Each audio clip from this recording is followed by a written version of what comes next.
Hi, welcome to Yogi TV.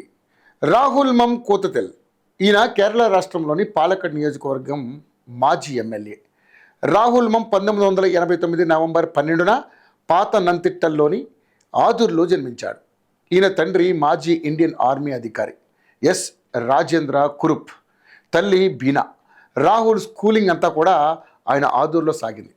Post graduation ఢిల్లీలో చదివాడు. ఇప్పుడు పిహెచ్డి కూడా చేస్తున్నాడు. ఎంత చదువు ఉన్నా సంస్కారం, ఆడపిల్లల పట్ల గౌరవభావం కలిగి ఉండాలి. కానీ మనోడికి అదేం లేదు.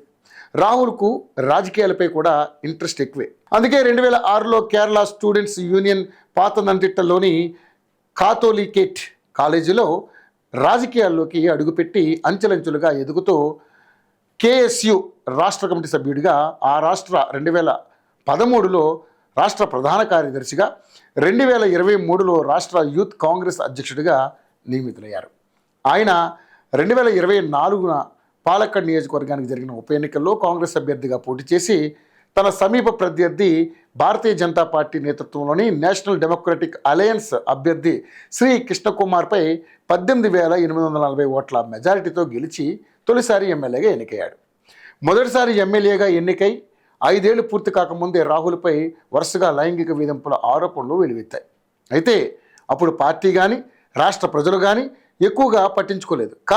కానీ ఎప్పుడైతే మలయాళ నటి రీని అంజాజ్ కూడా రాహుల్పై ఆరోపణలు చేసిందో కేరళ ఒక్కసారిగా ఉలిక్కిపడింది. ఓ యువ ఎమ్మెల్యే తనపై లైంగిక వేధింపులకు పాల్పడ్డాడని, అసభ్యంగా తనకు సందేశాలు పంపించాడని, హోటల్కు రమ్మంటూ ఒత్తిడి చేశాడని, ఈ వ్యవహారంపై అతని పార్టీకి ఫిర్యాదు చేస్తానని చెబితే చేసుకోమని సమాధానం ఇచ్చాడని తెలిపింది. తనలాగే చాలామంది బాధితులు ఉన్నారంటూ ఆమె బహిరంగంగా తెలిపింది. ఈ క్రమంలో రాహుల్ పేరు తెరపైకి వచ్చింది.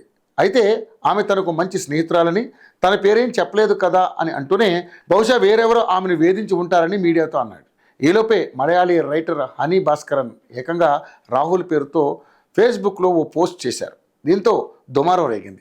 అధికార సిపిఐ కూటమి, ఎన్డీఎఫ్, బీజేపీలు కాంగ్రెస్పై విమర్శలు గుప్పించాయి.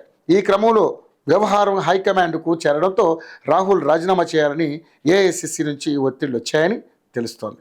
దీంతో రాహుల్ కూడా రాజీనామా చేశారు. ఈ నేపథ్యంలోనే రాహుల్ మాట్లాడుతూ, నన్ను రాజీనామా చేయాలని ఎవరూ కోరలేదని అన్నారు.